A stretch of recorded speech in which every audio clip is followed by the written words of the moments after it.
Welcome, insiders.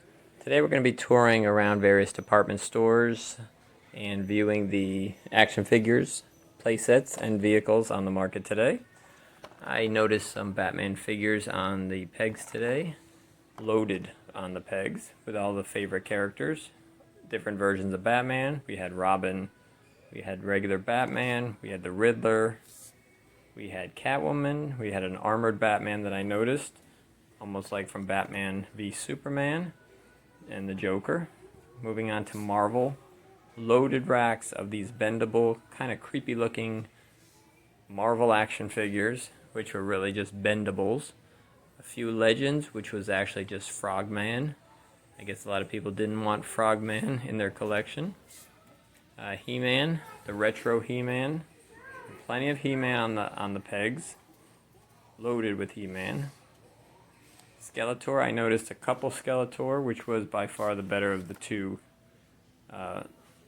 action figures. Noticeable by his facial features of Skeletor looking really good.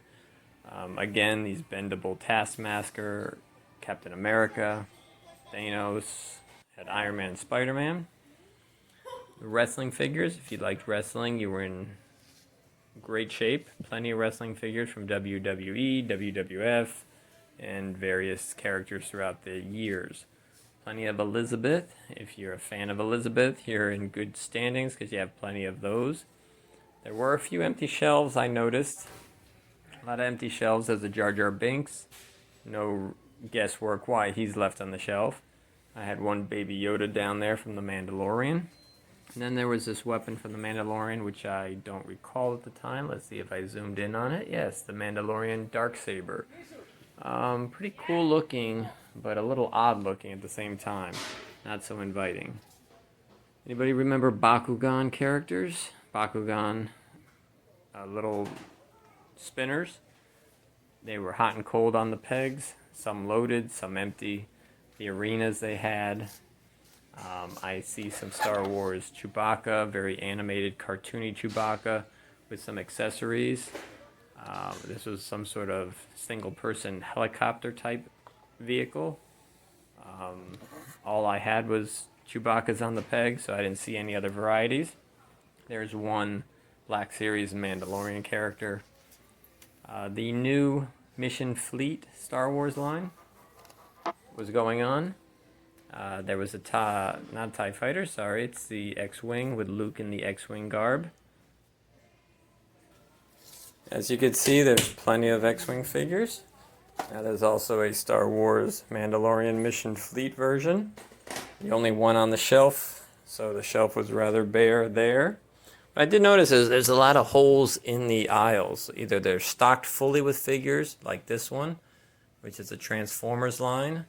I mean, packed from front to back on that peg, the Optimus Prime. Or there's totally empty pegs, or not even pegs on the shelf, as if they're resetting, but I don't see any reset planograms on there, so I'm not sure what they're up to. Not sure if the pandemic kept product from coming in, or if they're just not in demand, or what the issue is at the store. There's the Jurassic World Camp, what is it, Cretaceous, I believe, from the Netflix show. Plenty of dinosaurs there, all basically the same, different colors. A little move the tail and the mouth closes and that type of action features. Pretty typical of Jurassic Park figures. Plenty of those to choose from. It doesn't look like a highly sought after line. Like I said, a lot of empty holes. There was some Batman on there from the multiverse Batmans, which were pretty neat. We had some Batmobiles, some multi-figures from DC and Marvel, tiny little stand-up figures. At this store, there was plenty of Baby Yoda figures, a BB-8 sitting there. It looked like a stuffed R2-D2 from the actual Galaxy's Edge line that sold in the Orlando. There was some Jurassic World figures, some of the heads, and larger of the animals. There's the T-Rex again, and a few other animals. I think we're back in the Jurassic World Camp Cretaceous or Cretaceous line. There was also a lot of Halo toys. from figures to vehicles to swords. Plenty packed on those racks. It seems like nobody wants Halo, or it was just opened up and put on the shelf. But very bland looking line, if I may say so. A lot of repeat figures in that line.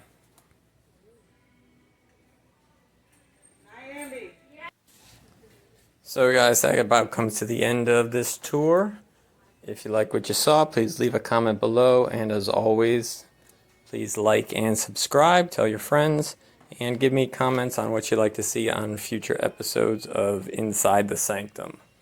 Until next time, all be well.